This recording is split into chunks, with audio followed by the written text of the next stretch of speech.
What's up, guys? Welcome back to Airbnb ABCs. Now, you guys have heard me talk about how awesome Airbnbs are, short-term rentals, VRBOs, depending on, which one you like or whatever, about how awesome they are as investments, about how great they are to have, to be able to have someone else pay for it, and you have a nice vacation home and, hopefully make a whole bunch of profit on top of that. So you guys are probably wondering why I put on the title of this, why we aren't buying any more Airbnbs right now. And I want to get into that. But first, if this is your first time here, hit the subscribe button down below to learn all about our Airbnb business, about how to run an Airbnb business, the properties that we have and go for. And if you guys have been here for a while, hit the like button to help me out in the YouTube algorithm. We have been trying like heck to get our third Airbnb short-term rental. We have been looking primarily in the beach markets of the Panhandle of Florida, in the Gulf Coast. We've even looked over in the Crystal Beach area of Texas.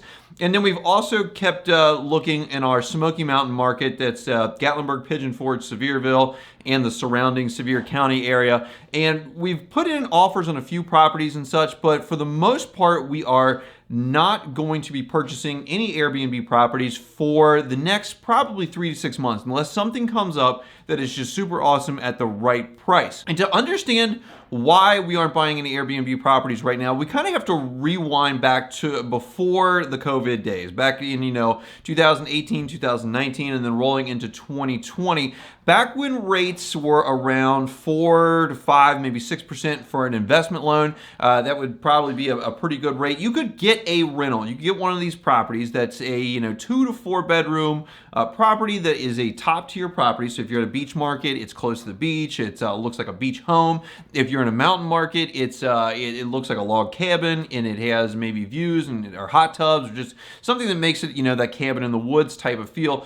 Those could be purchased, all day long for somewhere between about $250,000 and $600,000 for your, nicer top end, 4, maybe even 5 bedroom cabins or beach homes. And that was pretty easy to do, and you would get a good, solid cash flowing rental. What happened after that was COVID came along. Rates plunged because, we put everyone out of business by shutting down the entire economy. And so prices went up dramatically in relation to rates going down, because people could afford more home with the lower rates, so sellers were able to charge more.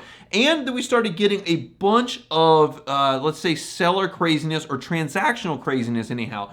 We started coming up with things like appraisal gaps, where if the building did not appraise for what the loan amount was, that you would agree to pay for the difference in cash. We started getting really into offering an over-asking situation. So if, for example, if a place was $500,000, people might be, instead of offering like $510,000, they were offering $550,000. There are several ones that we missed out on that were in like the $475,000 range. We would offer $500,000 with the financing contingency. We would lose them.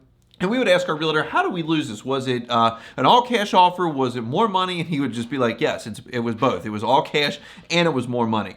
Then they started doing some really crazy stuff, in my opinion, like waiving appraisals, even if you had a financing contingency that you would just say, the heck with the appraisal contingency, you would still close, and waiving inspections, which is something that I would never do on something that I'm going to be paying, $500, $600, $700, $1 million for. We're definitely going to be inspecting those things. But even with the prices where they were at, the craziness that was going on in the market, the low rates were able to keep things cash flowing, because the amount that you were paying to interest was a very low amount, and the numbers worked. So you make the deal and get that cash coming in. So when we fast forward to the present, things have rapidly changed in most of these short-term rental markets. Now, this does not apply to your primary residence markets, because when primary residents, people need to live in those homes. You have to have somewhere to live. People want to buy and own their own home. And so it doesn't necessarily, rates going up doesn't necessarily bring the prices down.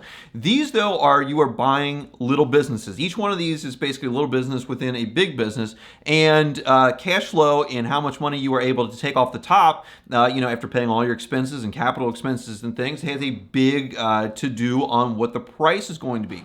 So rates have doubled in the last 6 months. For example, our first rental we bought at a 3.5% interest rate. The last rates that I was just quoted on were 7.125, and that is up from about 30 days or so ago from 6.625, and we're going to get into how many points I'm going to have to pay if I want that rate in just a bit. Now, demand has also slowed somewhat, it feels like, in especially the Smokies and the beach markets. Now, according to data from AirDNA and such, that the demand is going up, year over year. But from the people that I have interactions with, the network of folks that I talk to, in my own personal experience, the demand has slackened off a bit. It doesn't mean we're not staying fully booked. It just means that we're not booking out as far as we used to, and the nightly rates have softened a little bit. We're still seeing very good cash flow in our properties, but the nightly rates have softened some since the peak of 2021, and there's a lot to do with that, about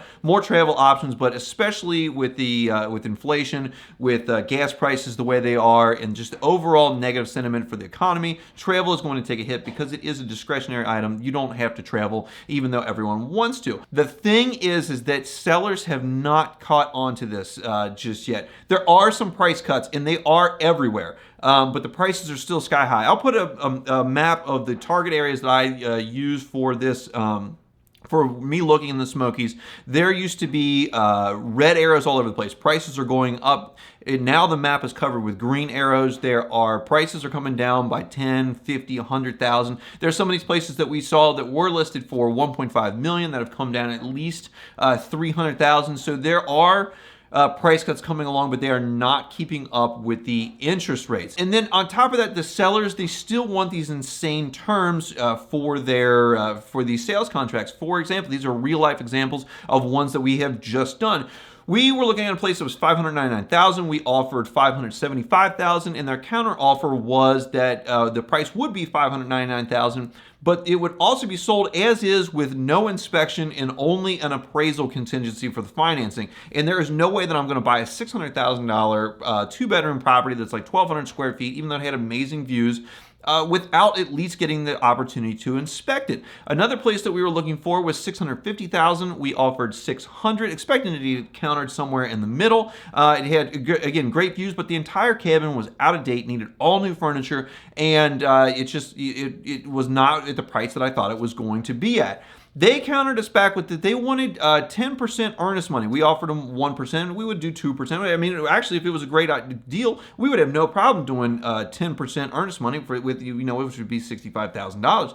The thing is that they wanted to make $10,000 of this earnest money non-refundable. So if we would have found anything wrong with the place, the roof's falling off, it's falling down the hill, we would not have been able to get this money back. And that is just things that are probably not going to fly here in the next 3 to 6 months in currently, because we made these offers several weeks ago, the first one over a month ago, and it is still sitting on the market at that price.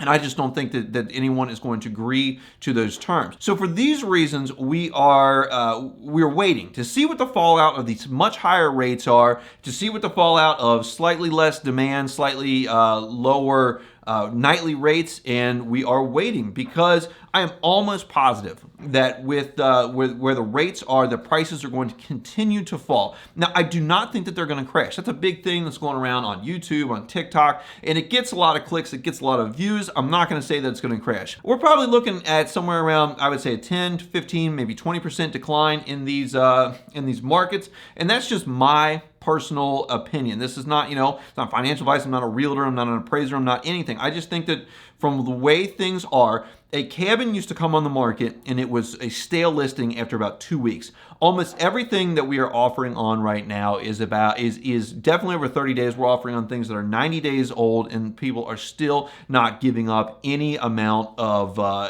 anything on their listings. To give you guys an idea about the difference in purchasing power between a 3.5% rate, which again, I don't think that we're ever going to get back to in the very near future, but I do think that rates of 4, 5, 5.5%, even 6% are going to be able to be done. But between a 3.5% interest rate and a 7.125% interest rate, we purchased our first cabin for $525,000. We used a 10% down loan, and we got a 3.5% interest rate on that loan. Makes the loan payments very easy to afford.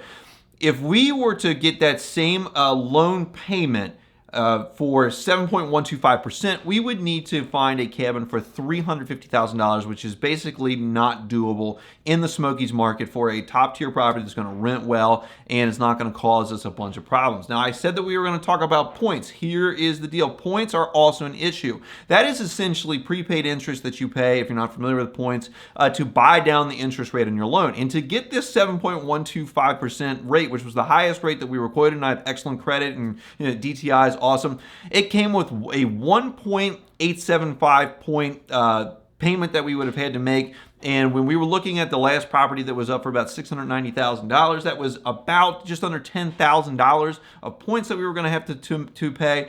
And for us to buy down to a 5.99%, I believe it was 2.875 points, which was somewhere over $20,000. And when you look at the down payment of at least 15% for the loan that we're using right now, paying points, paying all your typical closing costs, prepaids and all that, it was going to start pushing our cash-on-cash returns pretty far below 20%, which is my bottom line, because of what I do is I look at it has to at least double what I can make in the S&P 500 in the stock market on an average basis. I know this year is down, but there's a 10% average, historically. To deal with all of the trials and tribulations of real estate and running an Airbnb business, we're going to need to be at least 20% cash-on-cash return. With this particular deal that I was talking about with the $690,000 property, we had come up with expenses using what our mortgage payment was estimated to be, and then actual expenses from our first rental,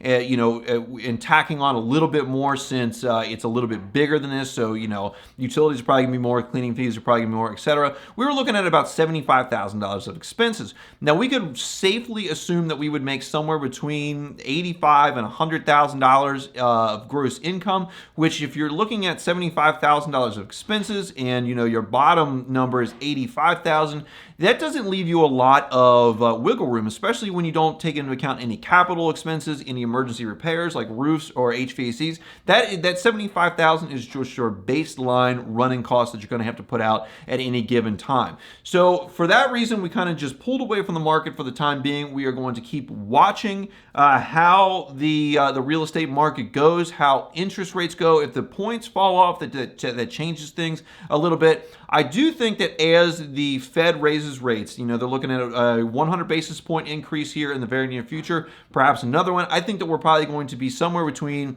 150 and 225 basis points higher by the end of the year, which should, indirectly push mortgage rates up. I do think at some point we are going to peak out on the mortgage rate side. We're going to see prices come down at a certain point, and when the mortgage rates start pulling back, and maybe they start taking their foot off of the rate increases, that there will be a buying opportunity where you can get in at a low price and probably a high interest rate, but the mortgage payment will be in a fashion that will allow you to cash flow nicely and for you to be able to refinance that down as opportunities come up in the future. So guys, leave me your comments below. What are you doing right now with investing in short-term rentals? Are you just pushing ahead and taking these lower returns for your money, or are you just kind of taking a pause and seeing what's going to happen, because things are changing rapidly from essentially a seller's market to right now probably a neutral market, and we are rapidly moving into a buyer's market. So again, guys,